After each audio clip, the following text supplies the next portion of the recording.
What's going on YouTube? WestHobbiesRC. So today we are back with part 3 of the Nitro Kraken 580 build.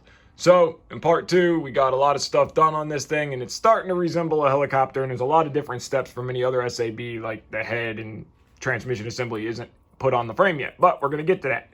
So in this part we are going to get the transmission bolted, get this thing looking like a helicopter. So let's get everything we need out and let's get started. The first thing we need to do is assemble the canopy cups. Now you're gonna have these little carbon fiber plates and then you're gonna have your canopy cup themselves.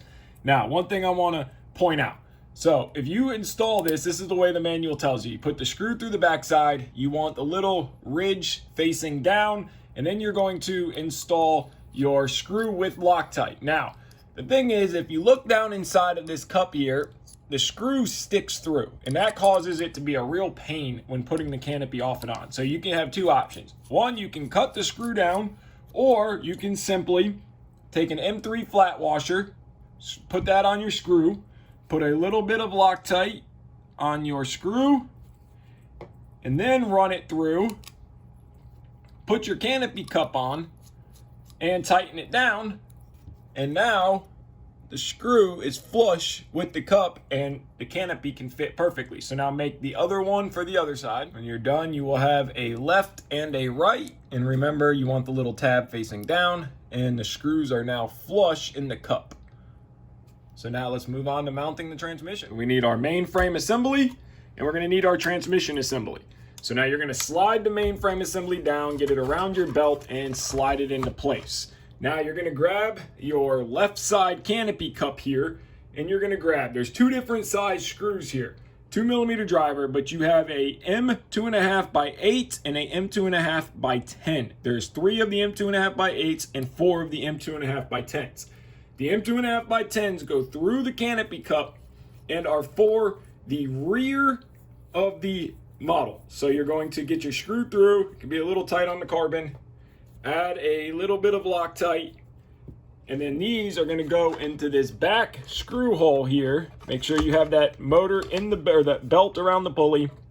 Line it up and get that back screw started. Hold that so it doesn't spin and scratch your carbon, and do not tighten, just keep it loose. And then you're going to go ahead, grab your next M2 by 10 or M2.5 by 10 Loctite. It's going to go into this hole here. One M2.5 by 8 for this front side. Just like on all SAB models, you do not put this screw in on the left side. Now go ahead and repeat the process on the other side. Now that we got all of our screws in, we're gonna need a long driver, rod, something, and you're gonna go in, slip this in, you're gonna see this little notch. There's one on both sides.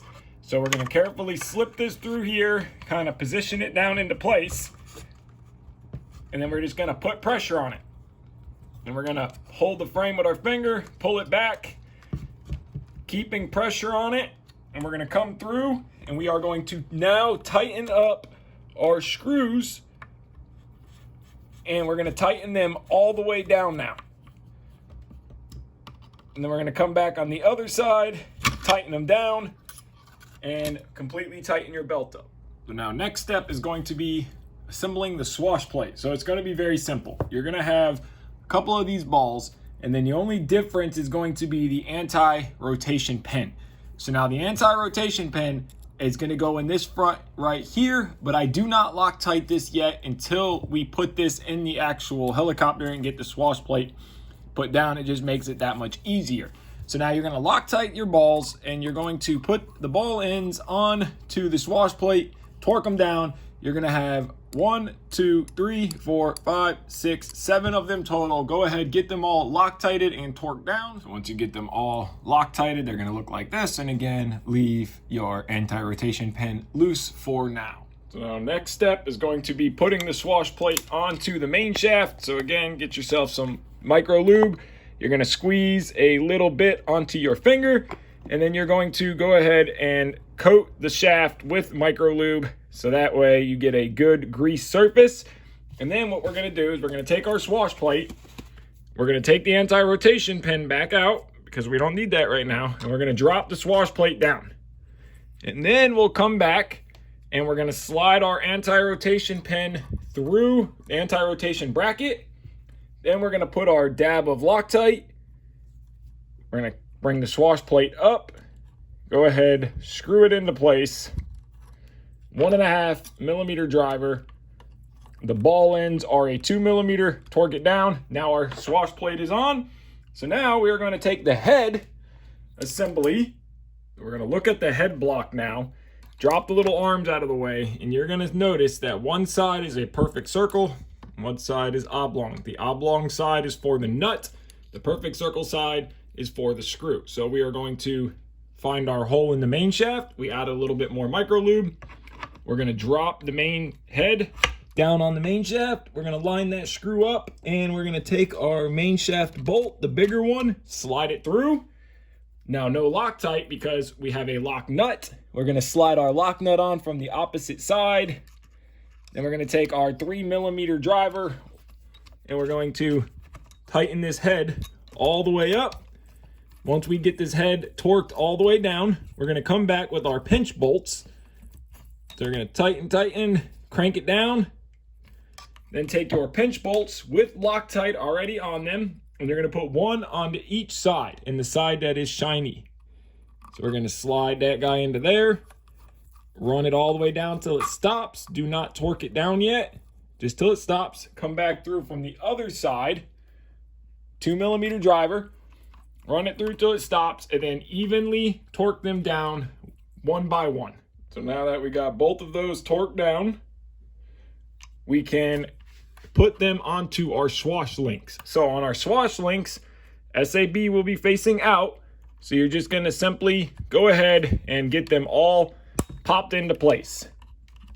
So you're going to want the curved side ones or the angled ones to go onto this side, and then your washout arms go on to the opposing two sides. They could be tight, but just go ahead and pop them all on. Now our swash and head is completely done. Everything is working like it should. So now it's time to make up the push rods from the servo to the swash plate. So now for linkage time. So now for the linkage, this is going to be a little tricky because they're so small. I like to use a little pair of side bite cutters just to grip the middle of the rod. Now, I don't squeeze to where you cut it, but just to grip it. And I don't think you could cut it with these little grippers. So you're just going to get this ball end started. So once you get it started, just kind of feed it into place. If you have a little tool that SAB sells, or they come with some of the kits, go ahead, run this all the way down. And then you're going to do the exact same on the other side. So we're going to screw, then we're going to flip it over, still holding it. And then we're going to run this side down.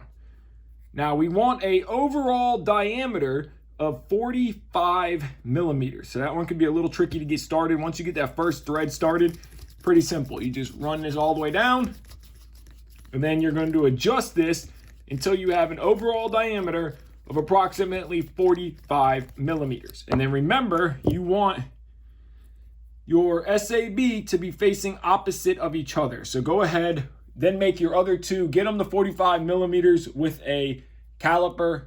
Big thing to have. Once you get them all done, you're going to have a left, a right, and a back. Now, the only difference is going to be the angle of the actual push rods. So the left and right have a angle to them, and the back one is just 180 off of each other for the SAB facing. So now let's get these mounted on the helicopter. Now, for mounting them up, it's real easy. We're going to start with the back one. That's going to be SAB facing the transmission. Push. Good. And then the front one, and hold. And then this back one here, we're going to start with, this is the left side, so we're going to start with this side. So push, and then we're going to come up here and push, and then do the same on the other side. And all of our push rods will be connected. Make sure you support the arms so you do not bend them. And there we go. Now all of ours is done. So now it is time to move on to the tailbone. Also, if you have measured all of your links properly and you have got everything right, when you center your servos, you do not need a swash plate leveler because it'll tell you in the manual on the millimeters from the middle to here, from here to here, and from here to here, and then overall from here to here. So if you don't have a swash plate leveler, that's okay. Use the measurements in the manual and you will get a perfectly level swash plate. So now for installing the boom itself. So that's going to be very simple. We need to make sure that we have the proper belt rotation. So the easiest way to check is going to be spin the head clockwise and look at what side. So we know that the right side is pulling. So when we pull this belt tight, we're going to double check. We're going to pull the belt tight and we're going to rotate to the left. And that's what you want. One rotation to the left. And that will be the proper direction for this belt to spin the tail counterclockwise. So now we're going to simply slide the boom into place, feed our belt up into the bottom pulley. If you have your tail casing all the way forward, then you will have plenty of belt room. You might have to do a little bit of wiggle, a little bit of rotating, and there we go. So now our belt, and we're going to double check, spin the head clockwise and our tail spinning counterclockwise. So now we're going to take a 2.5 millimeter driver with our M3 by 10 millimeter screws and a washer with Loctite. We are going to position our boom bracket and run our screws in. There's going to be 2 on this side and 2 on the other side. So you're going to have 1 here and 1 right down here. Do the same on both sides. So we got 2 on this side and there is 2 on this side of those 2 screws right there. So now we are fully tightened and the boom is now part of the helicopter. So now let's tighten the tail belt. So now for tightening the tail belt tension, it is very, very simple. So the first thing we are going to do is we are going to leave the front 2 tight and we are going to loosen these back 2 screws. Now these back 2 screws stay loose this entire process until we are done, and then we tighten these back 2. So leave the back 2 loose. So now we are going to start. We're going to leave the right side tight. We are going to loosen the left side. And what we're going to do is just simply pull back, tighten. And then you're just going to do this, loosen, pull back the other way, tighten. Keep going back and forth. Come over here, loosen, pull back this way, tighten. And then you're going to do that all the way until the tail belt is perfectly tight. And then once you are happy with the tail belt tension, then you're just going to go back and forth until you're happy with the tail belt tension. And that right there feels about tight. That feels good. We might go a little bit more. And then it's very important to double check that when you are done, that your tail casing in your shaft is straight to the boom. Right now I can tell we're canted a little bit forward. So now we're just going to simply loosen, straighten out, tighten up. And then I'm going to look again. And that is perfectly straight. And now we can also spin it and make sure that the belt isn't trying to ride up or come in crooked on the tensioner. So now that we are happy with the tail belt tension, that right there feels good. We're going to tighten these back 2 screws down, and then we're going to have to readjust the tail push rod. So now we're going to tighten these back 2 screws.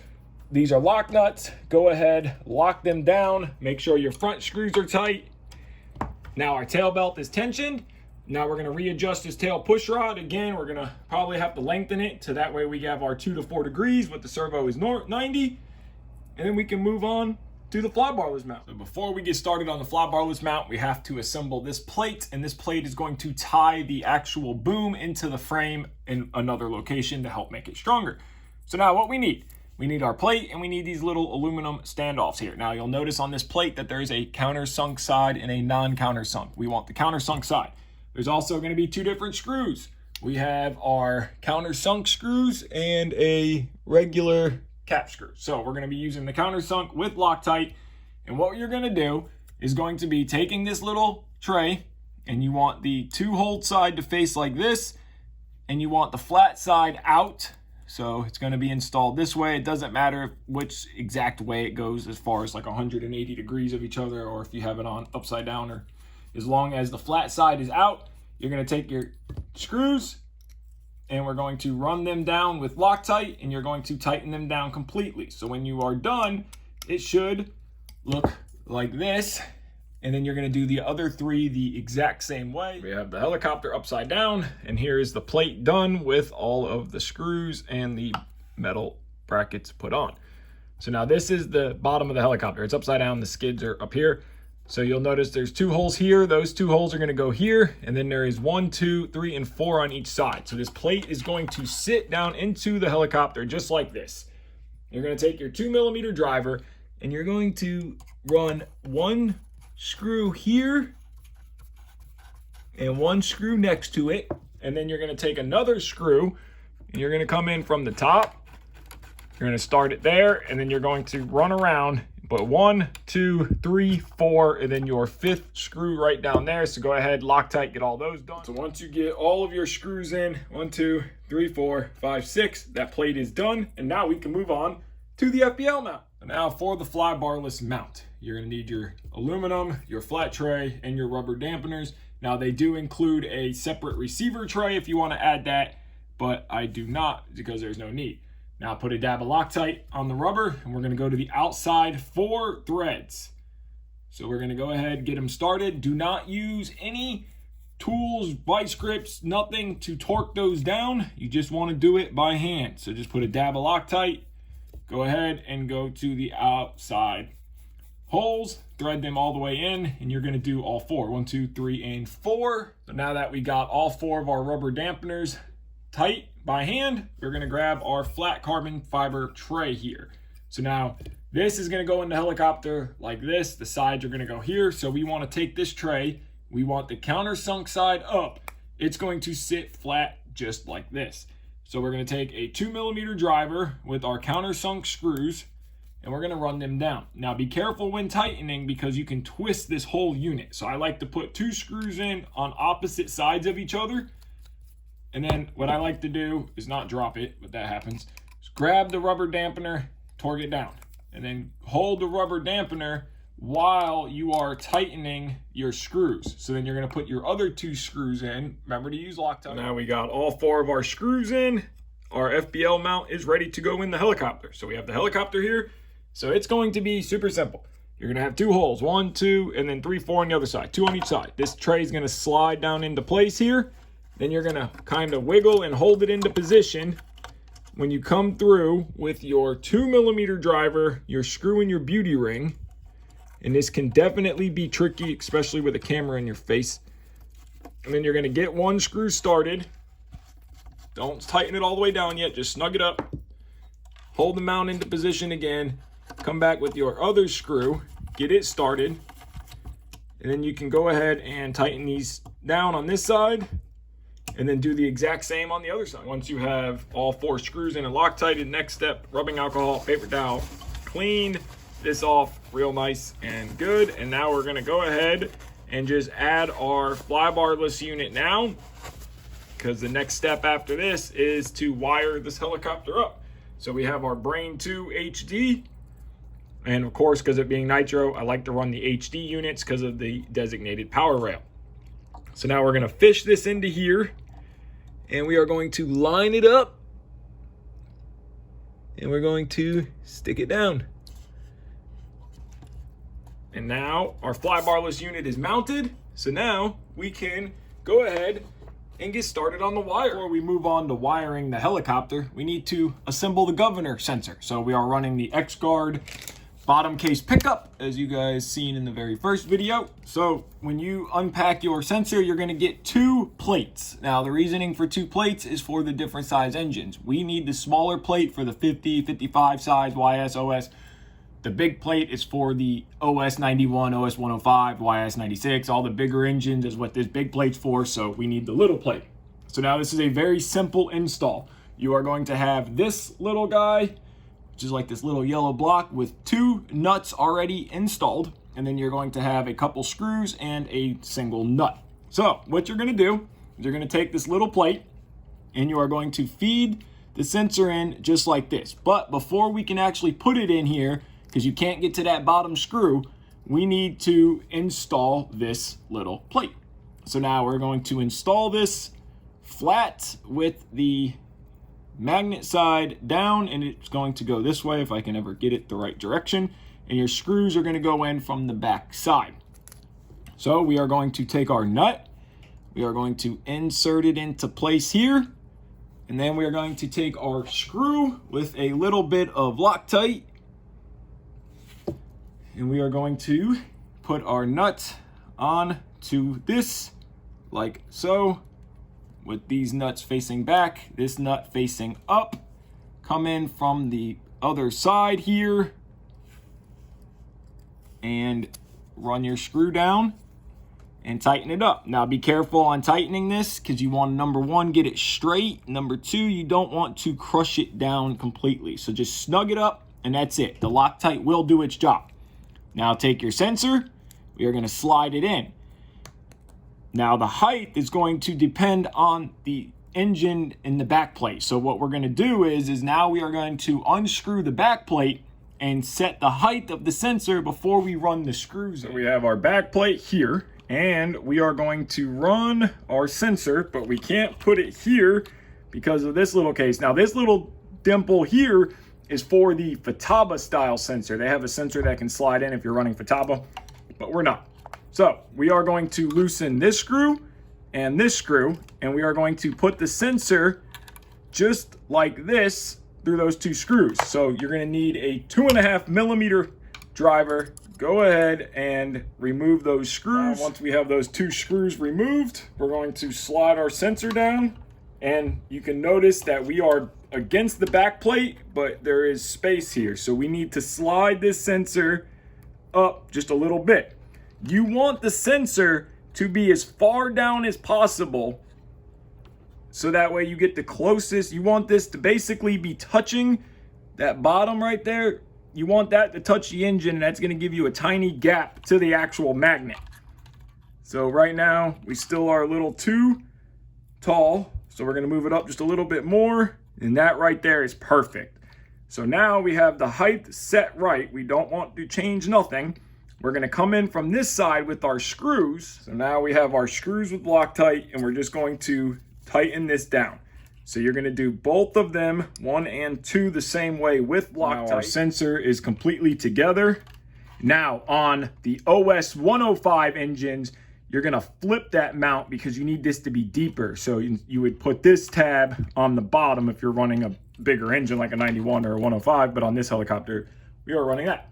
So now on your bottom case screws, we're going to go ahead and put the screws right back. Tighten them down. No Loctite needed because Loctite will just break loose anyway. So go ahead, torque bolt those screws back down. It will look like that. And you can see from this side here, we are completely about touching the bottom case. So now we can start running all of our wires now that we got this in, get everything in heat shrink, and let's start the wire on the wiring so far. So went ahead, got the throttle servo covered in heat shrink, formed it around. It's running down to our servo plug that I made up, our extension, which is going to go to the servo throttle channel. And then for governor, it's going to run up inside the frame here. I cut and shortened it already, and we're going to put another servo plug here. And they will be staggered so they fit nice and neatly, and there's not a bunch of jumbled up servo plugs. And the reasoning of putting a servo plug here and a servo plug here is if Andrew ever needs to pull the engine for whatever reason, he can unplug the governor, unplug the throttle, the main harness stays together. He can disconnect the onboard glow that'll have an XT60 right here, just like we did on the Nitro Overall 580. And he can literally pull the whole engine, make it accessible, and the main harness can stay on the helicopter. So now we're going to start shortening servo 1 and 3, because remember, this is 1, 2, and 3. Get those shortened, figure out this routing, and continue moving forward. We got the SRXL2 mounted. We got our antenna holder. I always cut them down a little bit, so that way we have more antenna sticking out. So we still have to put a little piece of heat shrink on there. We got all of our servos for this junction wired. We still have to heat shrink this down, but everything has been cut, shortened. So we are running everything in. We have the onboard glow put in place. It is right there. We are running to a XT30, not a 60. It's an XT30 that will go to the engine. So we'll have to extend the alligator clip to the plug and then underneath. So I'm going to go ahead and get this heat shrunk down. This is our governor sensor extension. We can get our cover put on, and this part of the wiring will be done. We still need to add a DSMX satellite, so we have not done that yet. That'll go there, and the satellite will go down here. So I'm going to heat shrink this down, get the satellite mounted, get that wire ran, and finish the onboard glow, and the wiring of this part will be done, and we can start with the FPL setup. The junction heat shrunk down, so the main harness is completed. We also got the XT30 soldered up, and it is zip tied right under the fuel tank there, so that way you can disconnect it and be able to pull the engine going to its ground, and then runs over to the glow plug. So now there's 3 things to disconnect if Andrew ever has to pull the engine. Servo plug here, throttle governor, and disconnect that XT30. The whole harness stays, the engine can come off. So now it is time to add the DSMX satellite. We need to find somewhere to put the switch. I'm thinking on the other side, going about right here, cutting a nice hole in the frame, mounting the switch there, so that way when the battery is plugged in, you can leave the canopy on and turn the helicopter off and on. So I'm going to go ahead, mount the DSMX satellite, make up the wire to the flybarless unit, and keep pushing forward. DSMX satellite mounted inside the frame there. I drilled a 1/8 inch hole in the carbon so the antenna can pass through, and if you look closely, the plastic is perfectly into that hole, so that way the antenna does not rattle or shave against the carbon. So now, before we make up the wire, I'm going to go ahead and just toss the muffler on. So we have the OS Power Boost 55 pipe. So it is going to be very simple. You're just going to run your screws through the inside here, just like this, slide them through. And then depending on your engine, if you are running a pumped engine or regulated and non-regulated, if you're running a regulated engine, you will cap this hole off here with a regular little screw. And if you are running a pressure tank like this, pressured engine, you are going to put your fuel nipple in. Now I use a little bit of retaining compound on the threads and on the nut. So you're going to have a nut that goes into here just like this, and you are going to through bolt the muffler on. So I'm going to go ahead and get that done real quick, and we'll see what it looks like. Pipe bolted up. We have our retaining compound on. We have our little secondary secure on the line so it can't accidentally pop off. So now we can make up the satellite wire to go from our satellite to our flybarless unit, and then we need to make up the main power from the HD, which will run this way to our lipo here, add the switch, put our little cover on. Wiring is done. We can move on to setting up the flybarless unit. This thing is looking good. Wow, such a good looking helicopter. Next step is to mount the switch. So like I stated earlier, I want this to be able to keep the lipo plugged in and turn the helicopter off and on without removing the canopy. That way you can fuel everything, you can just fly. So the switch is going to go right here. So this is the best spot of the frame. It clears the fuel tank, it clears our bracket, and that is the best spot I have found, unless of moving it up here. But then you got to run the wires up and back. So right here is perfect. So what I did was I took the switch plate and traced it out. And then now I'm going to go ahead and drill a hole here for the screws, and then carefully cut the frame here. The switch will slide through from the backside, mount into spot perfectly. Our switch will go here, and that way we can run the wire up and Andrew can turn the helicopter off and on without ever removing the canopy. Putting the switch down farther. I was originally going to mount it up here because these were my 2 locations, or I was going to mount it up here, but then I would have to run the wire down and around and back up, so that way it wasn't just across the tank.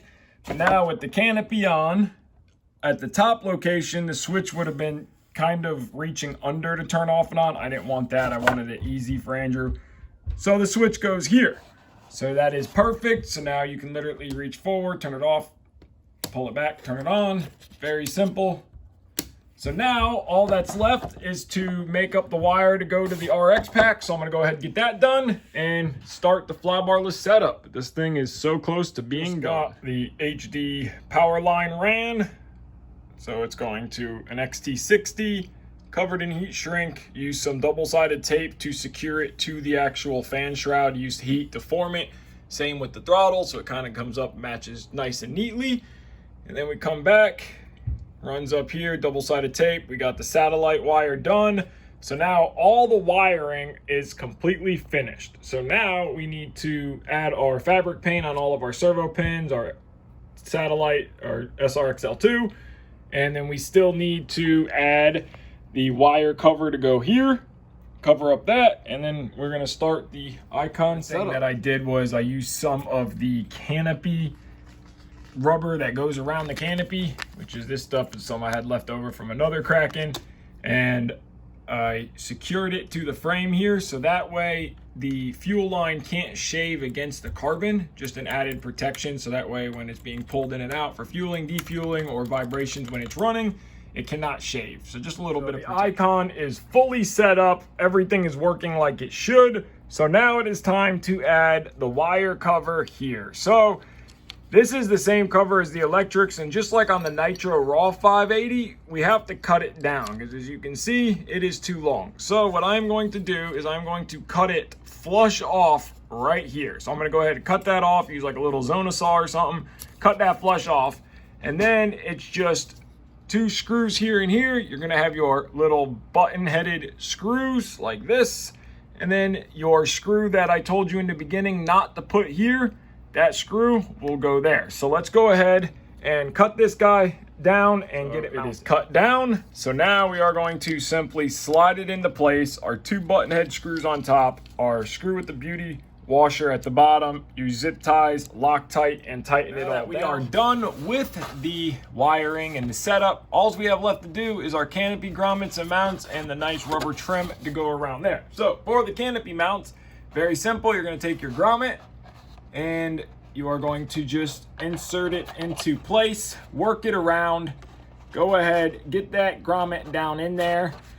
And then if you would like, you could take a little driver, sometimes a 1.5 millimeter works, and then just kind of push it just like that. And then take your canopy mount. If you need to, use a little bit of silicone oil, popped right on there perfectly. Go ahead and do the other one the same exact way. Now that we got our canopy mounts done, they're in place and they are working like they should, we have to install this rubber trim. And if you guys see that on my arm, my daughter drew it on me. Got to keep what the little girl does. So this little canopy trim here is going to be very simple on what you're going to do. You're going to need some CA glue. Bob Smith is my choice, and you could use a little bit of kicker if you need it. It's not 100% necessary. So what you're going to do is you are going to baseline and run this trim around the canopy just like this, and you're going to work the trim all the way around. Once you're happy with it, you're going to cut off the excess that you have. So you're just going to work it around, work it down just like this into place, kind of wiggle it back and forth. It could be a little bit of a pain to get it to go into here around a corner like this. But basically, you're just going to work this all the way around just like that. And once you are happy with the length of this, you will cut it to size. So we're going to figure out how long we need it. And then we are going to take our scissors and we're going to cut it. So we need it to be about right here. So we're going to take our scissors now and we're going to match it up with the other side. So about right there. And this stuff can be hard to cut. So now we have cut off the excess. And then you're going to take this back off and then put you a couple drops of medium CA to glue it into place. Now what you can do, which would be extremely difficult, is you could try to push it up and around here, but this stuff doesn't like to do sharp bends. So you keep this for another project, other things like on the battery or the fuel line side that we did, how on the other side we ran a little piece. So that's what you're going to do with this. Go ahead, CA it into place. And now the Nitro Kraken 580 is done. Came out so good. Such an incredible looking helicopter. Torque servos look great. The black and red together looks awesome with the color scheme of the helicopter. I think the wiring came out pretty good. The Brain 2, the OS power boost pipe. Got our onboard glow wired. it just looks great. Wires are following the fan shroud up and around. And back, we got our SRXL2 mounted with our antennas up and out. We got our DSMX satellite down there. On the inside of the frame right here is our onboard glow driver, torque tail servo. SAB did an incredible job with this one. So I'm gonna end the build series off here. But before we end the video, let's get the canopy on this thing. Here it is with the canopy on, so we can see the finished helicopter. Wow, that looks so good. I've never been a Kraken fan till now, but this thing looks incredible. There, we got our fuel filler line. We got our switch down here for on and off. The canopy, the red, it just all looks fantastic together. So I'm gonna end the build series off here. I wanna thank you guys so much for watching this build series. Stay tuned for the maiden flight. Take care and have a great day.